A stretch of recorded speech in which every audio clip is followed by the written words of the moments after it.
श्री राम जय जय राम, श्री राम जय जय राम। मूकं करोति वाचालं पंगुं लंघयते गिरिं, यत्कृपातमहं वन्दे परमानन्दमाधवम्। ओं श्री सीतारामचंद्राभ्यां नमः, उमामहेश्वराभ्यां नमः।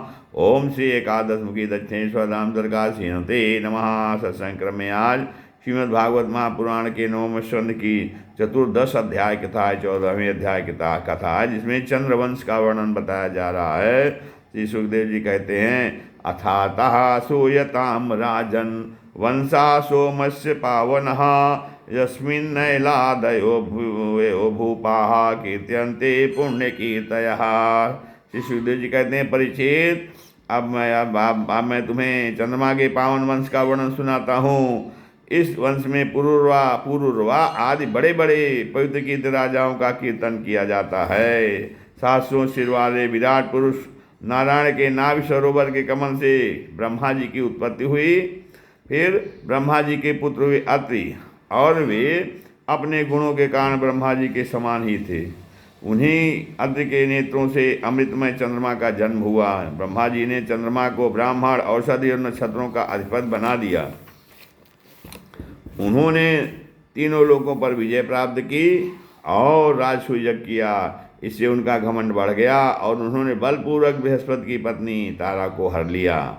देवगुरु बृहस्पति ने अपनी पत्नी को लौटा देने के लिए उनसे बार बार याचना की, परंतु वे इतने मतवाले हो गए थे कि उन्होंने किसी प्रकार उनकी पत्नी को नहीं लौटाया।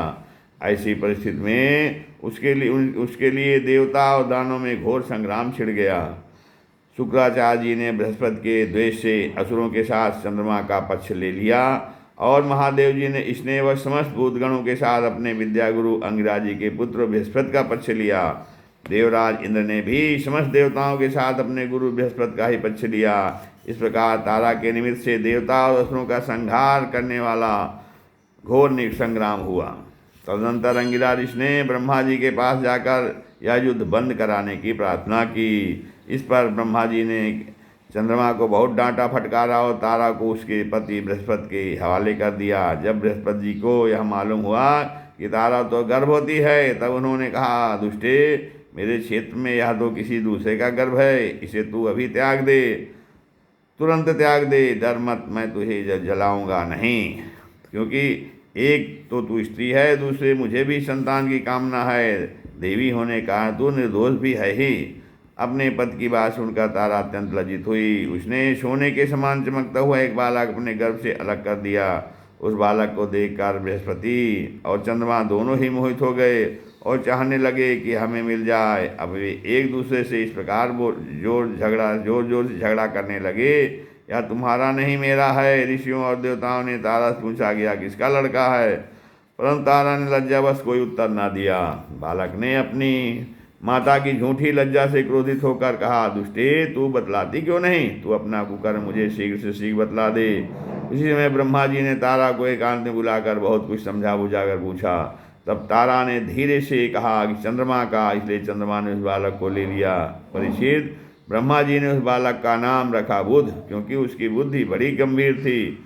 ऐसा पुत्र प्राप्त करके चंद्रमा को बहुत आनंद हुआ। परीक्षित, तदा तदा पुरुर्वाजज्ञ इलायाम चा उदाहृतः तस्य रूप गुण उदारे शील द्रविड़ विक्रमात्। परीक्षित, बुध के द्वारा इला के गर्भ से पुरुर्वा का जन्म हुआ। इसका वर्णन पहले हो चुका है। एक दिन इंद्र की सभा में देवर्षि नारद जी पुरुर्वा के रूप, गुण, उदारता, शील स्वभाव, धन संपत्ति और पराक्रम का गान कर रहे थे। उन्हें सुनकर उर्वशी के हृदय में काम भाव का उदय हो आया और उससे पीड़ित होकर वह देवांगना पुरुर्वा के पास चली आई। यद्यपि उर्वशी को मित्रावण के हिसाब से ही मित्रलोक में आना पड़ा था, फिर भी पुरुषोर्वणी पुरुर्वा मूर्तिमान कामदेव के समान सुंदर हैं। यह सुनकर सुरसुंदरी उर्वशी ने धारण किया और वह उनके पास चली आई। देवांगना उर्वशी को देखकर राजा पुरुर्वा के नेत्र हर्ष से खिल उठे, उनके शरीर में रोमांच आया और उन्होंने बड़ी मीठी वाणी से कहा। राजा पुरुर्वा ने कहा, स्वागतम ते वरारोहे आस्यताम करवामि किम, संरमस्व मयाम साकम रतिर्नो शाश्वती समाह। से सुंदरी, तुम्हारा स्वागत है, बैठो, मैं तुम्हारी क्या सेवा करूं? तुम मेरे साथ विहार करो और हम दोनों का यह विहार अनंत काल तक चलता रहे। उर्वशी ने कहा, आप सौंदर्य के मूर्तिमान स्वरूप हैं। भला ऐसी कौन कामनी है जिसकी दृष्टि और मन आप में आसक्त न हो जाए, क्योंकि आपके समीप आकर मेरा मन रमण की इच्छा से अपना धैर्य खो बैठा है। तो राजन, जो पुरुष स्वरूप गुण आदि के कारण प्रशंसनीय होता है वही स्त्रियों को अभीष्ट होता है। अतः मैं आपके साथ अवश्य विहार करूंगी, परंतु मेरे प्रेमी महाराज, मेरी एक शर्त है। मैं आपको धरोहर के रूप में भेड़ के 2 बच्चे सौंपती हूँ, आप इनकी रक्षा करना। विश्वमणि, मैं केवल घी खाऊंगी और मैथुन के अतिरिक्त और किसी भी समय आपको बस्ती न देख सकूंगी। परम मनस्वी पूर्वा ने ठीक कहा, ठीक है। ऐसा कहकर उसकी शर्त स्वीकार कर ली और फिर उर्वशी से कहा, तुम्हारा यह सौंदर्य अद्भुत है, तुम्हारा भाव अलौकिक है, यह तो सारी मनुष्य सृष्टि को मोहित करने वाला है। और देवी, कृपा करके तुम स्वयं यहाँ आई हो, फिर कौन ऐसा मनुष्य जो तुम्हारा सेवन न करेगा। परीक्षित, तब उर्वशी काम शास्त्रोक्त पद्धति से पुरुष श्रेष्ठ पुरुरा के साथ विहार करने लगी। वे भी देवताओं की विहार स्थली चैत्ररथ, नंदनवन आदि उपवनों में उसके साथ स्वच्छंद विहार करने लगे। देवी उर्वशी के शरीर कमल से केसर की सी सुगंध निकल रही थी। उसके साथ राजा पुरुरवा ने बहुत वर्षों तक आनंद विहार किया। वो इसके मुख की सुरभ से अपनी सुदूत खो बैठते थे। इधर जब इंद्र ने उर्वशी को नहीं देखा तब उन्होंने गंधर्वों को उसे लाने के लिए भेजा और कहा, उर्वशी के बिना मुझे यह स्वर्ग फीका जान पड़ता है। मैं गंधर्व आधी रात के समय घोर अंधकार में वहां गए और उर्वशी के दोनों भेड़ों को, जिन्हें उसने राजा के पास धरोहर रखा था, चुरा कर चलते बने। उर्वशी ने जब गंधर्वों के द्वारा ले जाते हुए अपने पुत्र के समान प्यारे भेड़ों को बे सुनी, तब वह कह उठी कि अरे, इस कार के अपना स्वामी बनाकर मैं तो भारी मारी गई। यह नपुंसक अपने को बड़ा वीर मानता है, यह मेरे भेड़ों को भी न बचा सका। इसी पर विश्वास करने कारण डेरे मेरे बच्चों को लूट कर लिए जा रहे हैं। मैं तो मर गई, देखो तो सही। यह दिन में तो नहीं मर्द बनता है और रात में स्त्रियों की तरह जब डर कर सोया रहता है। परीक्षित, जैसे कोई हाथी को अंकुश से बेच डाले, वैसे उर्वशी ने अपने वचन बाणों से राजा को बेंध दिया। राजा पुरुरा को बड़ा क्रोध आया और हाथ में तलवार लेकर वस्त्रहीन अवस्था में ही वे उस ओर दौड़ पड़े। गंधर्वन उनके झपटते ही भेड़ों की तो वहीं छोड़ दिया और स्वयं बिजली की तरह चमकने लगे। जब राजा पुरुरा भेड़ों को लेकर लौटे तब उर्वशी ने उस प्रकाश में उन्हें वस्त्रहीन अवस्था में देख लिया। बस वह उसी समय उन्हें छोड़कर चली गई। परीक्षित, राजा पुरुरा ने जब अपने शयनागार में अपनी प्रियतमा उर्वशी को नहीं देखा तो वे अनमने हो गए। उनका चित्त उर्वशी में ही बसा हुआ था। वे उसके लिए शोक से विवल हो गए और उन्मत्त की भांति पृथ्वी में इधर उधर भटकने लगे। एक दिन कुरुक्षेत्र में स्वस्ति नदी के तट पर उन्होंने उर्वशी और उसकी 5 प्रमुख प्रसन्नमुखी सखियों को देखा और बड़ी मीठी वाणी से कहा, प्रिय तनिक ठहर जाओ, अहो जाए तिष्ठ तिष्ठ घोरे न त्यक्तुमर्हसि माम त्वमह्याप्य निवृत्ते वचांसी किणवावहै। तो कहते हैं, प्रिय तनिक ठहर जाओ, एक बार मेरी बात मान लो निष्ठुरे। अब आज तो मुझे सुखी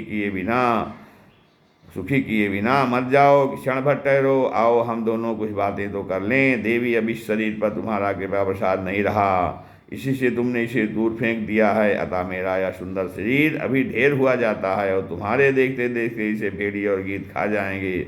उर्वशी ने कहा, राजन, तुम पुरुष हो, इस प्रकार मत मरो। देखो, सचमुच ये भेड़ियाँ तुम्हें खा न जाएं। स्त्रियों की किसी के साथ मित्रता नहीं हुआ करती। स्त्रियों का हृदय और भेड़ियों का हृदय बिल्कुल एक जैसा होता है। स्त्रियाँ निर्दय होती हैं, क्रूरता तो उनमें स्वाभाविक ही रहती है। तनिक सी बात में चिढ़ जाती हैं और अपने सुख के लिए बड़े बड़े साहस के काम कर बैठती हैं। थोड़े से स्वार्थ के लिए विश्वास दिलाकर अपने पति और भाई तक को मार डालती हैं। तो कहते हैं, इनके हृदय में सौहार्द तो है ही नहीं। भोले भाले लोगों को झूठ मूठ का विश्वास दिलाकर फांस लेती हैं और नए नए पुरुष की चाट से उल्टा और स्वच्छंद चाणी बन जाती हैं। तो फिर तुम धीरज धरो, तुम राजराजेश्वर हो, घबराओ मत। प्रत्येक वर्ष के बाद एक रात तुम मेरे साथ रहोगे, तब तुम्हारे और भी संतानें होंगी। राजा पुरुरा ने देखा कि उर्वशी गर्भवती है, इसलिए वे अपनी राजधानी में लौट आए। 1 वर्ष के बाद फिर वहाँ गए। तब तक उर्वशी एक वीर पुत्र को माता हो चुकी थी। उर्वशी के मिलने से पुरुरा को बड़ा सुख मिला और वे एक रात उसी के साथ रहे।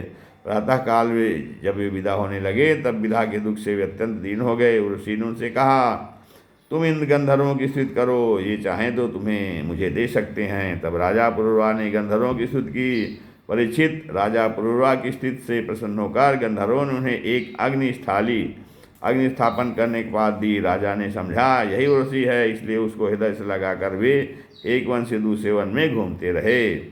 जब उन्हें होश हुआ तब वे स्थाली को वन में छोड़कर अपने महल में लौट आए एवं रात के समय उर्वशी का ध्यान करते रहे। इस प्रकार जब त्रेता युग का प्रारंभ हुआ तब उनके हृदय में तीनों वेद प्रकट हुए। फिर वे उस स्थान पर गए जहाँ उन्होंने वह अग्निस्थाली छोड़ी थी। अब उस स्थान पर शमी वृक्ष के गर्भ में एक पीपल का वृक्ष उगाया था। उसे देखकर उन्होंने उससे 2 अरणियाँ मंथन काष्ठ बनाई। फिर उन्होंने उर्वशी लोगों की कामना से नीचे को अरुण को उर्वशी और ऊपर के अरुण को पुरुरवा और बीच के काष्ठ को पुत्र रूप से चिंतन करते हुए अग्नि प्रज्वलित करने वाले मंत्रों से मंथन किया। उनके मंथन से जातवेदा नाम का अग्नि प्रकट हुआ। राजा पुरुरवा ने अग्नि देवता को त्रय विद्या के द्वारा आहवनी, गार्हपत्य और दक्षिणादि 3 भागों में विभक्त करके पुत्र रूप से स्वीकार कर लिया।